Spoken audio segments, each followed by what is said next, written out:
안녕하세요. 춘천 한마음교회 조은숙입니다. 저는 15년간 동성애 소설에 중독되어 동성애까지 옹호하던 자였습니다. 이런 제가 부활하신 예수님을 만나 동성애 소설을 끊고 변화된 저의 삶을 나누려고 합니다. 저는 만화책을 좋아하는 아이였어요. 언니가 처음 빌려와 읽게 된 순정 만화는 새로운 세상이었어요. 남자 주인공의 잘생긴 외모와 내 여자를 위해 내 한 몸 바칠이라는 바람직한 태도에 입꼬리가 절로 올라갔어요. 그렇게 읽기 시작한 만화는 제 일상의 즐거움이 되었고 순정 만화를 시작해 슬램덩크를 거쳐 열혈광업까지 닥치는 대로 읽었습니다. 쉬는 시간과 야자 시간에 만화책을 자주 보았는데요. 야자 시간에 몰래보다 선생님께 딱 걸려 만화책을 뺏기기도 했습니다. 수능이 끝난 후엔 친구들과 돌려가며 보았는데요. 그때 한 친구가 재밌다며 소설책 한 권을 빌려줬는데 그건 동성애 소설이었어요. 로맨스 소설과 비슷한데 이거 신선하고 재밌네? 한 권이 두 권이 되고 성적 호기심을 부추기는 내용에 빠져서 보게 되었어요. 동성애 소설 속의 사랑은 이성의 사랑과 다른 것이 없었고 그게 동성애라고 해서 문제될 건 없다고 생각했습니다. 대학교에 올라가면서부터는 물 만난 고기 마냥 보게 되었는데요. 성인이기에 책 대여점에서도 19금이었던 동성애 소설과 만화를 편하게 볼 수 있었어요. 그리고 인터넷을 자유롭게 쓸 수 있게 되면서 더욱더 빠져들게 되었습니다. 인터넷으로 연재되는 동성애 소설들은 사이트 가입만 하면 무료로 볼 수 있었어요. 보면서 좋아하는 작가에게 작가님 힘내세요 댓글을 달아 응원도 했어요. 제가 좋아하는 소설이 완결이 되면 그동안 아껴두었던 돈으로 책을 구입하기도 했습니다. 이렇게 신나게 보던 중 문제가 하나 생겼어요.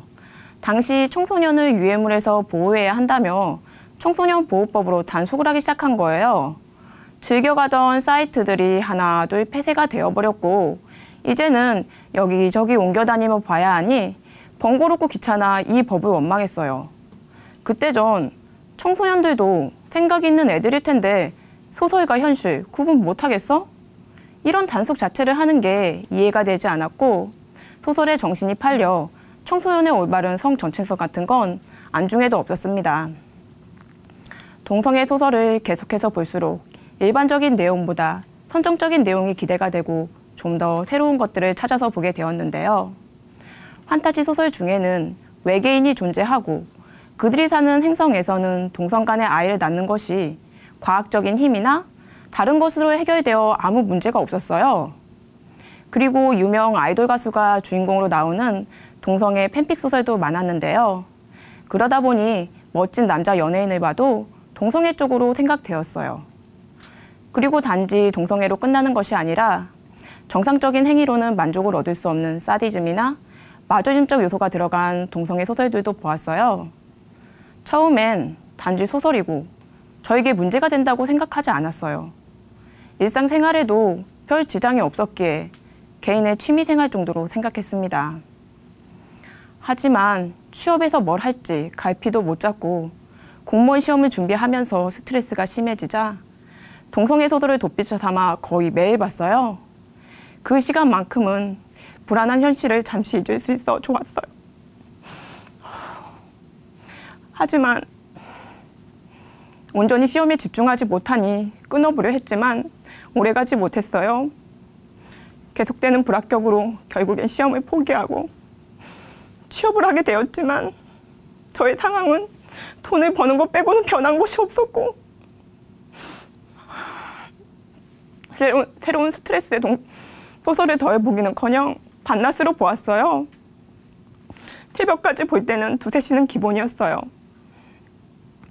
청소년 보호법에서 동성애가 유해물 대상에서 빠진 후에는 전자서점이나 소설 전문 사이트에서 쉽게 볼 수 있었어요. 스마트폰이 생긴 후부터는 어플을 통해 언제 어디서든 볼 수 있어 거칠 것이 없었고요. 방해받지 않고 하루 종일 볼 수 있는 주말에는 밥 먹는 시간 빼고 9시간 내내 보았습니다. 시간 날 때마다 보니 눈은 매우 피곤했고 체력은 더 떨어졌어요. 가끔 어린애로 조카를 봐주러 가도 무궁화 꽃이 피었습니다 하자는 조카들에게 이모 피곤해. 니들끼리 해. 말해버리고 소설을 늦은 시간까지 보았어요. 엄마가 하루 종일 방에 있지 말고 운동 가자고 하셔도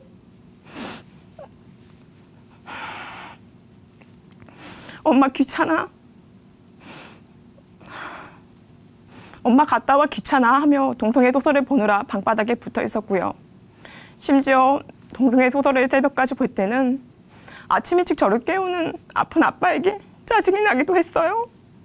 당시 아빠는 가난 말기로 시한부 판정을 받은 상태셨는데도 말이죠. 그러던 중 우연히 고등학교 친구를 만났어요. 오랜만에 본 친구가 반가워 저녁을 먹으며 이런저런 얘기를 했는데요.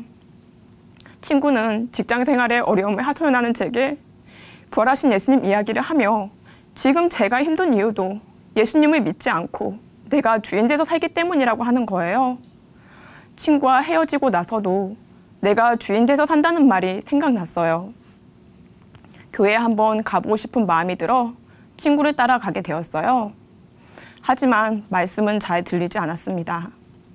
교회에는 가지만 제 생활은 변화가 없었어요. 친구는 부활이 실제가 되지 않아서 그렇다고 부활책을 열심히 보고 묵상하라고 했지만 하지 않았어요. 피곤했고 하루의 스트레스는 동성애 소설 보는 것으로 푸는 게 좋았기에 할 시간도 없었어요. 제가 매번 안 하니 제발 기도 제목만이라도 써라는 말에 몇 개 써갖고 동성애 소설도 들어가 있었어요. 동성애 소설 보느라 시간 낭비가 심한데도 혼자서는 조절이 안 되는 상태였거든요. 이렇게 우연한 기회로 제가 동성애 소설 본다는 것을 안 친구는 깜짝 놀라했어요. 동성애가 얼마나 무서운 건지 아냐며 하나님의 창조 질서에 어긋나는 무서운 죄라는 거예요. 너무 심각하게 말하길래 동성애 소설 보는 게 그렇게 나쁜가? 하는 생각이 한편으로 들었어요. 하지만 너무 심한 것 같아 여러 번 끊으려고 했으니 이번을 계기로 정리하기로 결심했어요. 그러자 친구는 제가 가지고 있는 모든 것을 없애라는 거예요. 전 파일 정도만 생각했는데 그동안 열심히 내 돈 투자해서 산 책까지 없애는 것은 정말 내키지가 않았어요. 그래서 친구에게 팔면 안 될까? 물었는데 돈 몇 푼 때문에 다른 영혼들이 지옥 가도 좋냐는 말에 꼬리를 내렸습니다. 미련은 남았지만 창고에 있는 사과박스에 고이 모셔놓았던 책들을 밭에 가서 다 불살라 버렸어요. 이렇게 제가 가지고 있는 동성애 소설을 다 삭제하고 불에 태워 버렸지만 제 마음에서는 동성애가 죄라는 것이 이해가 되지 않았습니다. 사회에서 금기시하긴 하지만 동성애가 개인의 취향처럼 단지 나와 다른 것뿐이고 남과 다름을 인정하지 못하는 사람들이 사고가 경직되어 있다고 생각했어요. 단지 사랑하게 된 사람이 동성애 뿐인데 그게 그들이 잘못인 건가? 아이를 못 갖는 것을 빼고 이성의 사랑이랑 다른 게 없잖아. 인간은 이성과 동일하게 동성도 사랑할 수 있는 양성애자라고 생각했고 이런 성 정체성의 변화도 저에게는 자연스러웠어요. 모 연예인이 커밍아웃에 사회에 무리를 일으켰다며 이슈가 될 때도 전 그럴 수도 있지. 뭘 그런 것 가지고 호들갑 떠나 했어요. 사실 기회가 안 되었을 뿐이지 동성 친구가 사귀자고 다가왔어도 저는 별 고민 없이 오케이 했을 거예요. 전 친구에게 난 동성애가 죄인지 모르겠어. 내 생각에는 별로 그런 생각 들지 않아 하고 말했는데요. 정말로 그런 생각도 들지 않고 심각하게 다가오지도 않으니 회개하고 싶어도 되지가 않는 거예요. 이런 제게 친구는 네 생각이 중요한 게 아니야. 사실이 중요한 거야 하면서 은수가 예수님의 부활이 사실이니? 묻는 거예요. 동성애 얘기를 하다 부활이 사실이냐고 물어보는 친구가 좀 뜬금없다 생각하면서 부활은 역사적 사건이니 사실이지 별 생각 없이 말했어요. 친구는 또 예수님이 부활하셨으면 예수님이 하나님이시니 아니니? 전 하나님이시지 했어요. 그랬더니 그럼 하나님의 말씀인 성경이 진짜니 네 생각이 진짜니 묻더라고요. 전 성경이 진짜지 대답했는데요. 이 말을 하는데 제 안에 견고한 벽 하나가 깨진 것 같았어요. 부활이 실제 사건이니 예수님을 하나님으로 믿는다고 하면서도 성경을 부활과 연결해 절대적인 진리로서 고민해보지는 않았습니다. 그 로마서 1장 말씀을 보는데 허리 찔른 기분이었어요. 동서애가 죄라는 소리는 들었지만 성경에 이토록 자세하게 써있는 줄은 몰랐어요. 이 말씀까지 보니 이젠 정말 양당 간의 결정을 해야 할 것 같은데 제 안일한 생활이 포기가 되지 않는 거예요. 친구는 이런 제게 부활이 실제가 되지 않아서 그렇다며 누구에게 들어서 아는 부활이 아닌 저보고 직접 찾아보고 성령님께 위로해보라고 했어요. 고민해보던 중 부활은 갑자기 일어난 사건이 아닙니다 하신 목사님의 말씀이 기억났어요. 성경을 보니 정말로 예수님의 죽음과 부활에 대한 예언이 있었어요. 그리고 예수님께서 표적을 보여달라 말하는 사람들에게 너희가 이 성전을 헐라 내가 4일 만에 다시 세우리라 하셨어요. 예수님은 그 말씀대로 정말 다시 살아나셨고 그 예수님을 본 이스라엘 사람들이 있었어요. 십자가 앞에서 도망갔던 제자들이었는데 부활하신 예수님을 전하다 순교까지 마다하지 않았어요.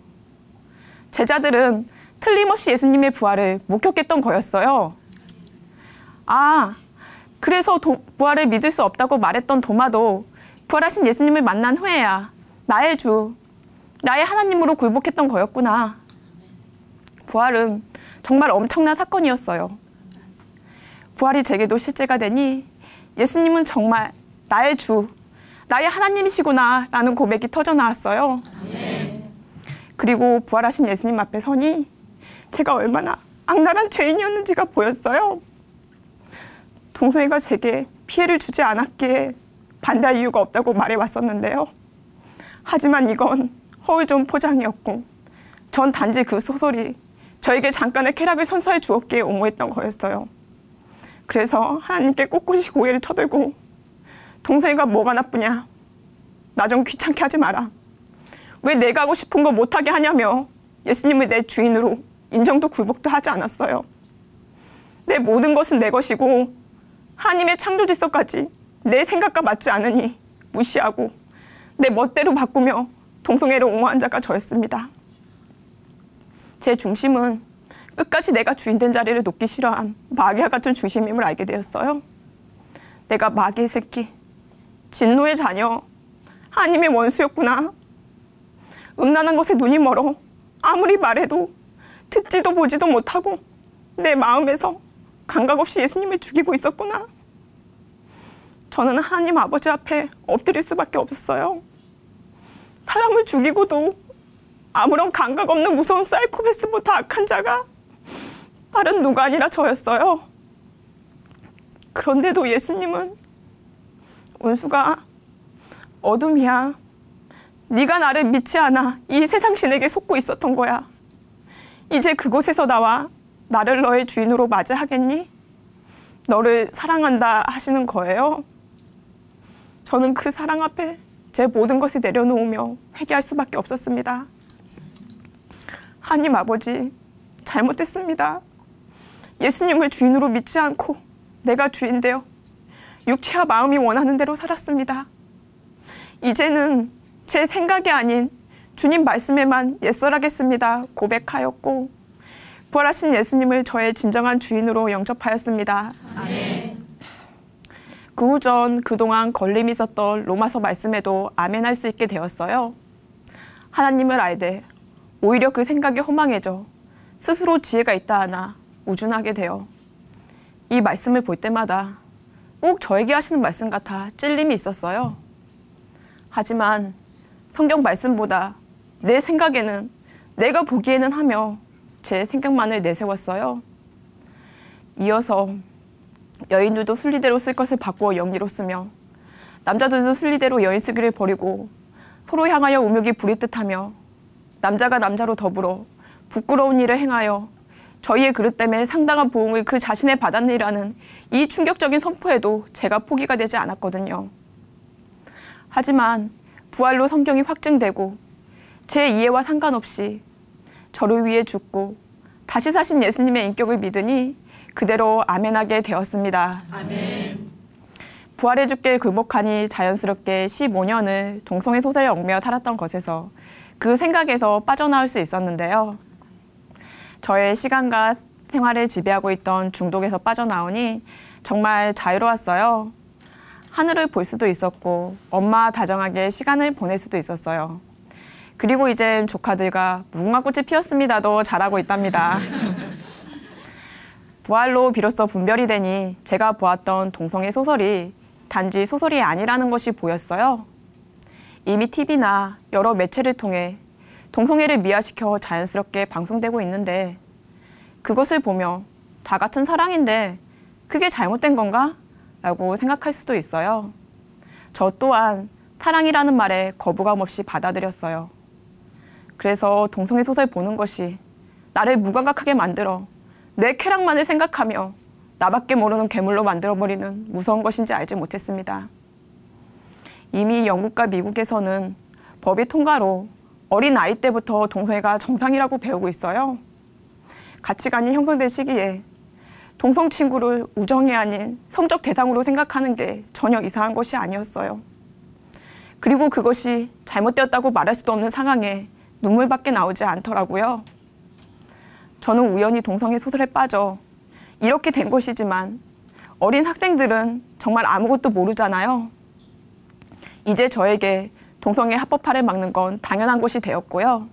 그래서 인터넷 사이트에 반대 의견을 올리기도 하고 제가 할 수 있는 일을 하고 있어요. 그리고 예수님께 정말 감사할 일이 있어요. 저에게 아빠를 다시 만나 산 소망을 주셨거든요. 동성애 소설에 빠져있을 땐 무엇이 진짜인지 혼미하니 아빠의 영혼이 아닌 건강만 눈에 보이더라고요.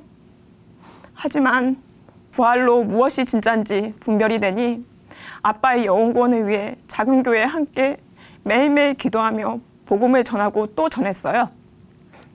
아빠는 마침내 예수님을 주인으로 영접하시고 소천하셨어요. 죽음 앞에서 천국과 지옥이 실제로 임하니 장례식에 조문 오는 친척들과 친구며 직장 동료들에게도 복음을 전할 수밖에 없었어요. 지금도 계속해서 전하고 있습니다. 저를 구해주신 하나님의 사랑과 예수님의 한 영혼에 대한 뜨거운 사랑을 알게 되니 복음을 전할 때 가장 기쁘고 힘이 나더라고요. 동성애 소설에 빠져 하나님을 대적했던 저를 어둠에서 빛으로 인도하신 예수님께 영광 돌리며 참된 사랑과 기쁨 주신 예수님 사랑합니다. 감사합니다.